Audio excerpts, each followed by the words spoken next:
Welcome to the Colorful Clipboard, where we discuss the building blocks of making dough in childcare. I'm Kate. And I'm Carrie.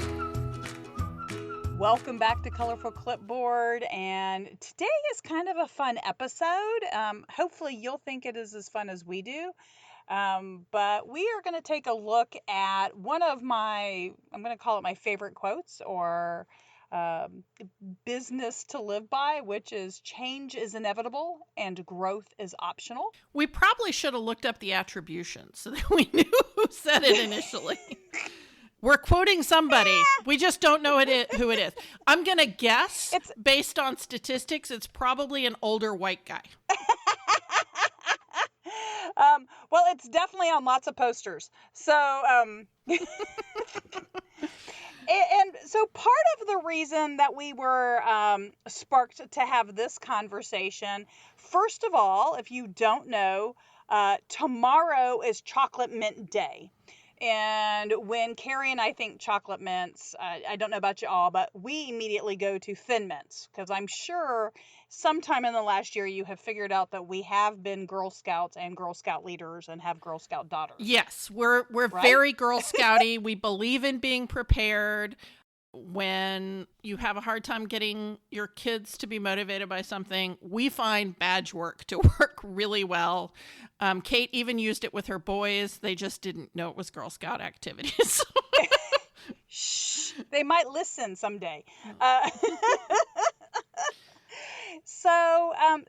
this has definitely been a year of change, right? So we're at a little over 11 months of probably everything about your business model changing. And because it is Chocolate Mint Day, we thought we'd also give a quick nod out to Girl Scouts and all those cookie sellers that are running around your neighborhood, or usually are running around your neighborhood. And, usually are hanging out in front of your, pharmacy or your grocery store this time of the year.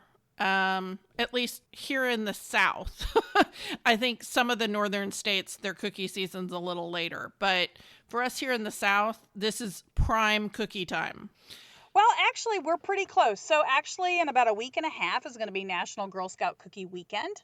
And there are some northern states, like really, really, really north, that actually do their cookie sales in the fall. But they also had this same problem, right? So the way Girl Scouts have always sold cookies for over 100 years has definitely had to change with COVID. And just like your business is having to change as a result of COVID. So let's talk a little bit about maybe how Girl Scouts have changed their business model, or different girls have changed their business model. And then I want to talk a little bit about how you, as a childcare program, how you may have changed your business model, what you're doing to prepare for growth, and kind of go back and forth with that. What do you think? I think that, centers have wrestled with the whole, do we do some virtual schooling when we're closed for COVID? For some programs, they jumped right into it and they love it. And other programs are like, no, that's just not a thing.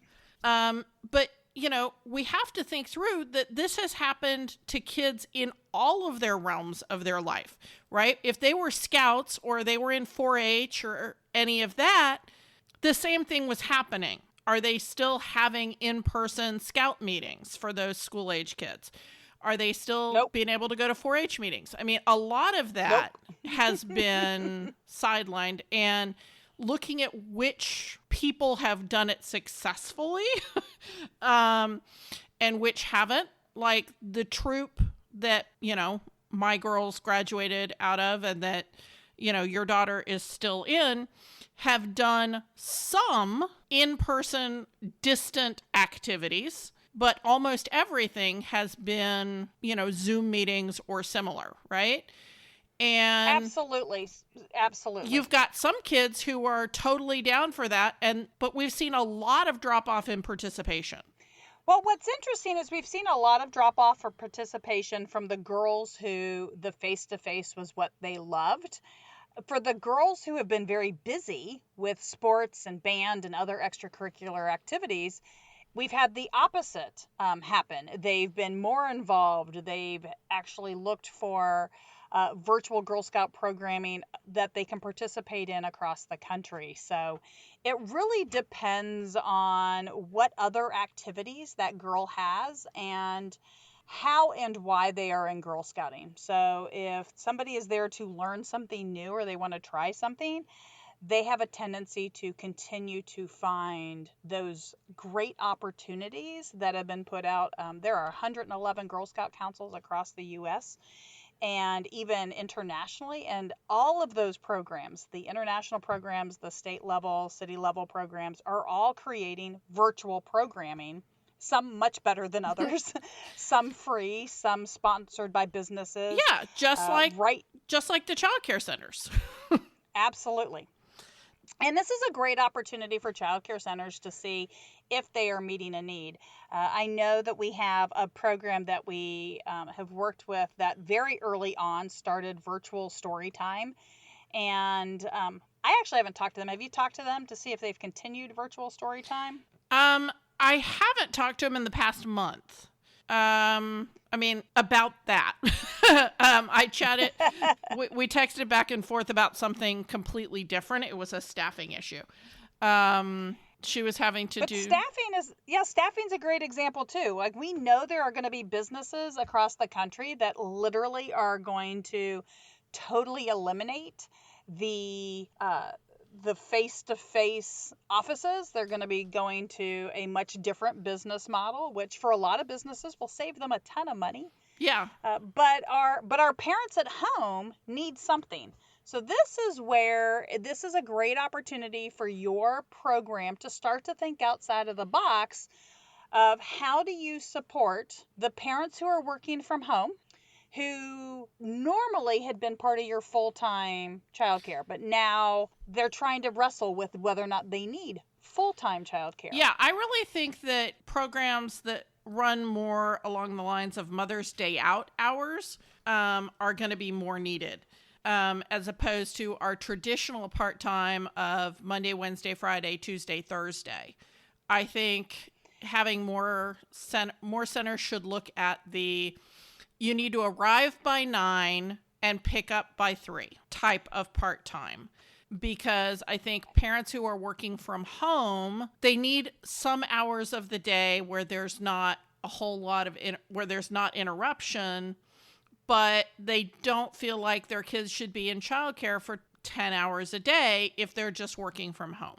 Absolutely. You may also be a program that starts to explore offering, I don't really want to call it a nanny service, but that kind of service where perhaps your staff go out 1 or 2 days a week to client houses to do miniature pods. They still work for you. They still maybe use some of your materials.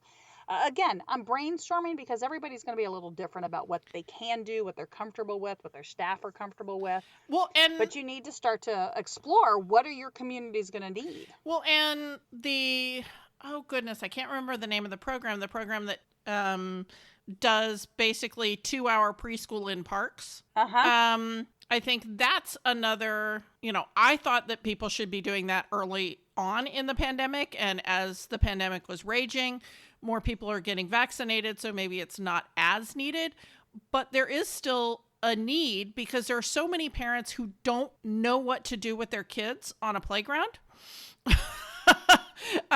They don't know how to foster that open-ended play, by just bringing out some tree stumps or, tires for the kids to play on and flip and, do gross motor activities with, they're telling their kids to stay away from those elements in a park. And a teacher is like, no, this is good. This helps with developing proximal development and all those kinds of things. I can't say that one. The thing where you figure out where your body is in space. What's that? Well, the other thing to think about is that we've also got, traditionally, right? We've all thought of our programs as being, if we had after school, if we had school age children, it was after 3 o'clock, and that was the only time we had them, right? So we never thought about any other options. So programs that opened up their lunchrooms or maybe some other indoor space for school agers to be able to come in virtual school. I really don't see that going away. So if you have ever thought about doing pods and you haven't quite figured out how to make that work in your center, it's something I think you need to be exploring, because again, our goal here is to help you remember that change is going to happen. You get to choose as a business whether you're going to grow with it or close with it. And we don't want you to close because your customers are still there. Your customers and the kids, they need something that looks like normal. And even if that normal is a couple of days a week, a couple of hours every day. Another element of change that has happened in various areas around the country and, maybe happening at the federal level is basically doubling the minimum wage, taking the minimum wage up to $15 an hour. And I've seen a lot of panic online about my center's going to close if I have to pay my staff double. But all the childcare in San Francisco did not go away when they increased the minimum wage to $15 an hour. So the question is, how do we learn from those programs in areas where this has already happened? What did those centers do to be able to continue to provide quality care when their payroll expenses, went up 50% or doubled? What did those programs do? That is a change that is inevitable. At some point, minimum wage is going to go up where you are. It's not always going to be, where it is now. And you've got to look at, you don't have to, but if you want to grow, it's a good idea to look at what has happened in other centers in areas where this has already happened. We had to do the same thing when manufacturing moves out of a town. Okay, well, go look at another child care program in a town where that's already happened. How did they adjust? Yeah, so definitely start. Yeah, and there's no reason you have to wait till you're federally mandated to start increasing your pay and having those conversations with parents. It's coming, right? So this is not a surprise, so don't act like it. Yeah, it's been, more than 10 years, like 15, 20 years since minimum wage went up? Guys, come on. And there are states that have put in legislation, and the states that have put in legislation, it's been gradual. So don't try to double your staff's salary. Don't try to double the tuition right now. Give everybody a raise and raise tuition a little bit. Or like Carrie talked about, go to maybe shorter work days, shorter hours. You may need to really evaluate things like your lease and the amount of space that you have. This is a great opportunity for you as a business to not only look at your business model, but if you are somebody who relied heavily on a specific business that has like you have a major employer and that major employer has changed how their people are going to work. This is where programs in certain parts of states and cities are definitely going to move, where you're going to have, perhaps those bedroom communities only had a few childcare. If everybody's working from home in that community, now you need a different type of model, right? You need more, but you need more part-time. Well, and you need it to be near the neighborhoods as opposed to near the working area. Absolutely. So if you maybe had a huge center with, 250 kids on a main thoroughfare, it might be worthwhile to look at getting a second location that has a smaller capacity. And that may end up being your primary. Yeah. I think this is I just think it's a great opportunity. Hopefully during the last year, nobody has signed brand new extended facility leases. It's definitely worth looking at everything from what is the cost to break the lease to when does the lease end? Does your lease have the ability to sublet? Do you have the ability to put up some walls and put in a second business that could use your space? So again, thinking outside of the box. especially if you think that a lot of people come to you because of your location. Think about what's around you, and is that location changed? Are people still coming there?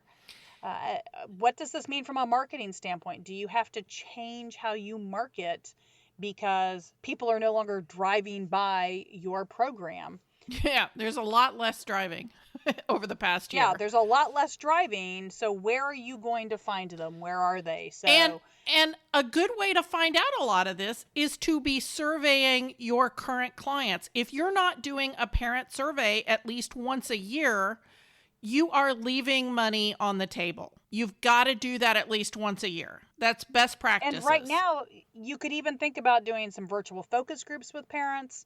You can talk to the parents about not only what's currently going on, but have they heard any rumors about their employer? Yeah. Um, And sometimes it works better when you're doing those surveys or focus groups to have someone who is not directly associated with the center be the one collecting that data. So hiring, a college student who is now doing college from home that is in your general sphere but doesn't have your last name. Have them run the focus group or send out the survey. So they can be more honest because they're not going to be hurting your feelings. Not only that, you may be a really bad poker player, and if you're sitting in doing face to face or a focus group with your parents and somebody tells you something like, "Oh yeah, I heard the rumor that our employer is going to shut its doors." If you didn't hear this before, you may not know how you're going to respond. So, I'm really I can be a good poker player if I'm prepared. That may be something that might throw me, and you may be able to really tell off my face how I feel about that kind of news. Yeah, I think, it's important to look at the opportunities that change provides. Kate and I Absolutely. are entrepreneurs primarily. That is the way our brains work. We are always looking for opportunities to grow and shift. We know not everybody is like that, but change is happening.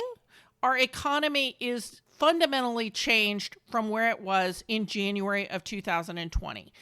We're asking you to take a moment and see what you need to pivot. If Marie, Kate's daughter, could move from selling all of her Girl Scout cookies primarily at Boots and selling whatever it was last year, 3,500 boxes, through sitting in front of your local Walgreens to doing online virtual parties like a Pampered Chef party, but for cookies, and still moving hundreds and hundreds, well, let's be honest, thousands of cookies. Every childcare center can find ways to pivot. Who knew that you could sell Girl Scout cookies through a Facebook group? I mean, come on. Nobody would have thought of that in January of 2020. That is true. So this is also a great opportunity, and I know that we have done, I'm going to have to go back and look at the episode, and maybe Carrie will remember to post it in the comments because I'm going to mention it and she'll go look it up.